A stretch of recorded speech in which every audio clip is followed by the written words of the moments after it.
what I'm saying is gambling. I see it as gambling, basically. I know that it's a new currency, and all over the world, people are just changing their whole, But I don't know how long that's gonna last, and I just fight it, man. Yeah, no. I just fight it. Yo, and you know what it is? Mm-hmm. I fight it because I'm one of those people who got hurt by crypto in the beginning. Yeah, I'm one of them people, and I let Laverne do it, and I just want to do regular business. Is Laverne with you now? No, All right, she's not. Cool. So Kevin, you are the perfect candidate, man. It's like if I could just have the person produced that, I was like, all right, who can I share this with? You'd be like the perfect person, because all the things that you have shared with me are, public sentiment about crypto. You know what I'm saying? So, that we've kind of been on a mission to educate people, and that's what this call is about. I wanted to kind of have this conversation with you, not to sell you on anything, but just to kind of educate you on another side of crypto that I just think most people just don't see. There's reasons for it. And then after that, it kind of segues into what we're doing. And then, you could just tell me what you think. You know what I mean? Like if your thoughts about this not lasting and all that kind of stuff, if it's 100% the same, or if, after I share this with you, you can just tell me if it opened your mind to anything or not at all. Either way, you're the perfect person, because I know you're not going to bullshit me and just tell me something to make me feel good. If I'm spitting bullshit to you, you're going to be like, yeah, Jay, it's a good preparation, but that shit don't make sense. So, all right. So that's what I'm going to attempt to do with you, Kev. So this short conversation, to start it, we need to talk a little bit about digital payment systems, because even though most people don't know a lot about crypto, they know the name Bitcoin, and that at the least is some kind of digital payment system, right? So the first thing that we make, and this, what I'm sharing with you right now, this little conversation, Time to Invest Global, like when I speak to Laverne, I'm going to basically help her learn this, because this is kind of like the foundation of like our whole Time to Invest Global. So what I'm sharing with you, my goal is to kind of equip our Time to Invest Global ambassadors who are going out there helping people with crypto, to equip them with this little conversation. All right. So digital payment systems, the first thing that we make people aware of is that digital payment systems exist outside of crypto, and it's called your credit card, which is just a digital payment system. So if we could rewind a little bit, I want you to think MasterCard, Visa, Discover, American Express, and think of these as just digital payment systems where people can send digital currency, and each digital payment system has its own network. So MasterCard has its own network, Visa has its own network, Discover has its own network. And when we make transactions on those networks, Kevin, all these entities, MasterCard, Visa, Discover, they process these transactions, they charge a fee, which is how they make billions. Okay, so basically we send and receive digital currency, they process the transaction and charge fees. Now, along comes an anonymous woman, man, or group of people called Satoshi Nakamoto. And Satoshi Nakamoto creates a code for a digital payment system called Bitcoin. Now, think of Bitcoin as a MasterCard, Visa, or Discover, just run by the people. Because with Bitcoin, there's no one establishment processing all the transactions. The transactions with Bitcoin are put up for bid, And anyone who wants to participate in a Bitcoin payment system can participate by running software and hardware on your computer that can process these transactions. Okay. Now, if you think about all the fact that millions of these transactions can happen every minute, you understand that these payment systems don't just process one transaction at a time. Obviously, they process them in large batches. And with Bitcoin, these batches of transactions are called blocks. Also, with Bitcoin, when a block of transaction is processed, it's connected to the block of previous transactions, so that all transactions, Kevin, that have taken place with Bitcoin since inception are connected to each other, right? All the way to the first transaction and kind of chained to each other. And this digital ledger, where all these chained blocks of data are stored, is called the what?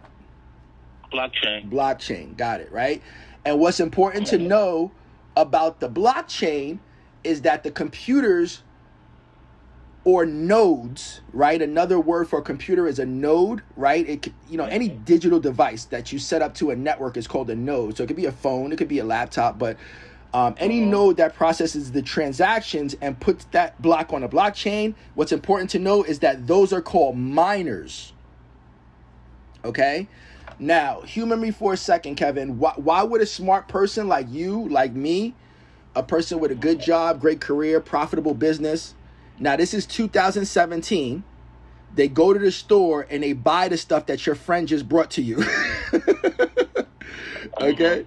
They buy the computer, they buy the software, they buy the hardware, they pay for electricity, right? You said that thing gets your place so hot, right? So they got to pay for the cooling, right, to run that 24 hours a day. Now we talking. You just brought this to me. Now, some people, Kevin, they took that stuff and they actually moved to other parts of the world to build a facility just to be one of those computers who processes these transactions and adds a block to that blockchain from a code, Kevin, written by a completely anonymous man, woman, or group. Dropped that newspaper article and ran out and bought that stuff. Wouldn't it make sense to know why? Wouldn't it what? Wouldn't it make sense to know why? The reason that they did that, Kevin, is because Satoshi Nakamoto put in that code for the computer that adds one block of data to the blockchain to be rewarded 50 Bitcoin. 50 Bitcoin for one block, which is over $2 million per block today. And Kevin, there you have it, right? Satoshi Nakamoto, he didn't just create a Bitcoin code for people to send and receive digital currency. He actually created an entire new industry called the Bitcoin mining industry. Okay. Now, really quick side note about the cost of crypto mining. You got a little bit of experience because your friend brought you some crypto mining equipment, right? But to kind of break it down, if you're familiar with like the very small calculators that they sell at the party store, right? Those little calculators have small computer chips inside of them. And they can only compute as big as the computer chip, and then you get an E, right? So you upgrade, you get an iPhone or Android. Now you turn your phone to the side, bigger computer chip, double the computing power, but still at its maximum capacity, computing power, you still get an E. And this is how mining for Bitcoin works. If you're a miner, to increase your computing power, you have to invest in more hardware, right? More computer chips, and eventually larger facilities. Like you could see that little thing that you saw, you imagine a warehouse full of them. Now you got to have another facility just for air conditioning, just to process more data. However, right, it makes sense. 50 Bitcoin per block. If I can use my Bitcoin rewards from my mining facility to upgrade my facility, then I'm able to mine more Bitcoin as well, right? So it's important to know, Kevin, that this type of Bitcoin mining is called proof of work mining. Okay, proof of work. And basically, in layman terms, what that means is that me investing all this money in mining equipment and connecting myself to a public blockchain, Kevin, because you know the blockchain is public for everybody to see all transactions, right? So when I connect myself to a public blockchain where my peers can see all of these transactions publicly, that in itself proves that I'm legitimately doing the work necessary to process these transactions correctly and with integrity. In other words, if a transaction is processed by my mining facility, you can rest assured that it's going to be accurate, that it's done with credibility, because I know that if it's not, and one of my peers sees this on the public blockchain, then no one will respect my future confirmations, and ultimately I'm out of business. Does that make sense? Okay, now wrapping it up, this kind of crypto mining is called, again, proof of work. And if you wanted to mine crypto this way now, right, you would have to compete with, you know, that type of rig, really basically your home laptop or your PC, with the mining power of now multi-billion-dollar establishments who have been collectively mining crypto since 2017.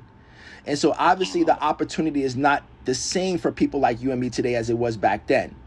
But fortunately for us, there's another type of crypto mining called proof of stake, where instead of using your established, let's call it a brick and mortar crypto mining facility, right? Like the rig that you saw with your friend, right? Instead of using that as collateral, right? Because that's really what it is, right, Kevin? You're using your equipment as collateral to validate your legitimacy when processing these transactions on a blockchain. But what if we could bypass all the hardware and all the equipment, and we allow people to use their money as collateral? In other words, if you have large amounts of your money locked into our network and you choose to validate these transactions, then we can also trust you to validate these transactions with integrity, because you don't want to lose that money. Now, Kevin, another word for locking is called staking. And so in this scenario, you're staking money as collateral to validate your credibility when adding to the blockchain. And this is called proof of stake mining. And unlike proof of work, anyone can participate with proof of stake mining by connecting your decentralized wallet to a smart contract protocol that allows you to add your money to their principal and share in the mining rewards relative to the amount that you have staked into the protocol. And our group, Time to Invest Global, we're just an online community where we just realized that we are effectively empowering people with the information that they need to start and to grow their own decentralized crypto mining facilities. And all of this can be done right on your phone with free apps.